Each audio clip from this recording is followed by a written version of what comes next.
Hello, sixth grade. Today we are going to start our Shrek Read Aloud, our Shrek unit, actually. So we're going to only read half the book today, and then we're going to get to the other half tomorrow. But we're going to be reading Shrek by William Steig.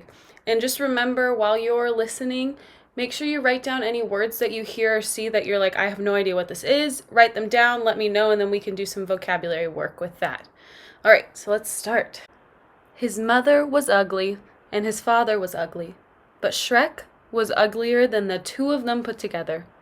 By the time he toddled, Shrek could spit flame with a full 99 yards and vent smoke from either ear.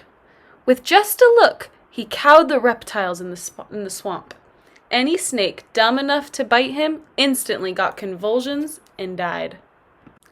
One day, Shrek's parents hissed things over and decided it was about time their little darling was out in the world doing his share of damage. So they kicked him goodbye, and Shrek left the black hole in which he had been hatched. Shrek went slogging along the road, giving off awful fumes. It delighted him to go see the flowers bend aside and the trees lean away to let him go by. In a shady copse, he came across a witch. She was busy boiling bats in turpentine and turtle juice as she stirred and she crooned. "This is the way I cook my bats. Stir my bats, taste my bats. Season my bats in the morning. Stew and brew and chew my bats. Diddle and fiddle and faddle my bats early in the morning." "What a lovely stench," Shrek cackled. The witch specialized in horrors, but one single look at Shrek made her woozy. When she recovered her senses, Shrek said, "Tell me my fortune, madam, and I'll let you have a few of my rare lice." "Splendid!" cried the witch. "Here's your fortune. Oichy poichy itchy pitchy, pay attention to this witch. A donkey takes you to a knight. Him you conquer in a fight. Then you wed a princess who is even uglier than you. Ha ha ha, cock-a-doodle-doo. The magic words are apple strudel." "A princess?" Shrek cried. "I'm on my way." Soon he came upon a peasant singing and skiving.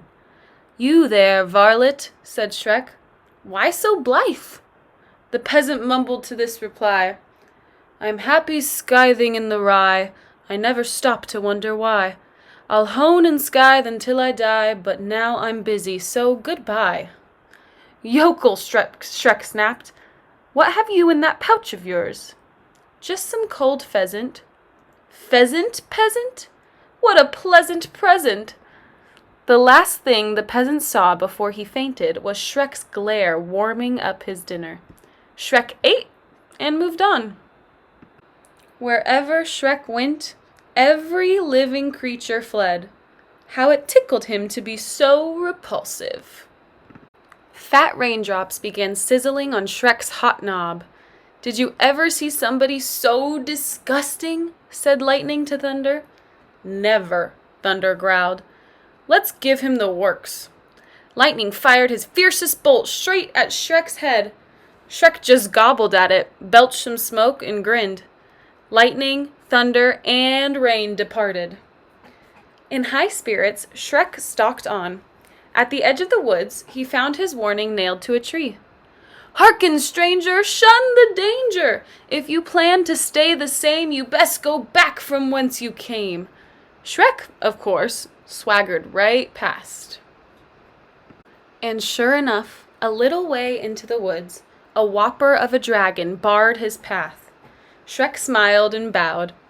The dragon slammed him to the ground, but Shrek just lay there. He was amused. The irascible dragon was preparing to separate Shrek from his noggin, but Shrek got him between the eyes with a putrid blue flame. The poor dragon thudded over unconscious for the day. An hour later, Shrek himself was unconscious. He had fallen asleep along the way. He dreamed he was in a field of flowers where children frolicked and the birds warbled. Some of the children kept hugging and kissing him, and there was nothing he could do to make them stop. He woke up in a daze, babbling like a baby. "It was only a bad dream, a horrible dream." So, 6th grade, we're going to stop right there for our Shrek Read Aloud, and then we're going to go into part 2 tomorrow. I'm just laughing at this page that he's calling, it was a bad dream, a horrible dream. He's calling this dream horrible and bad, and it was just people dancing and birds chirping and happiness. It's making me think. The whole time I'm just wondering, what made Shrek this way?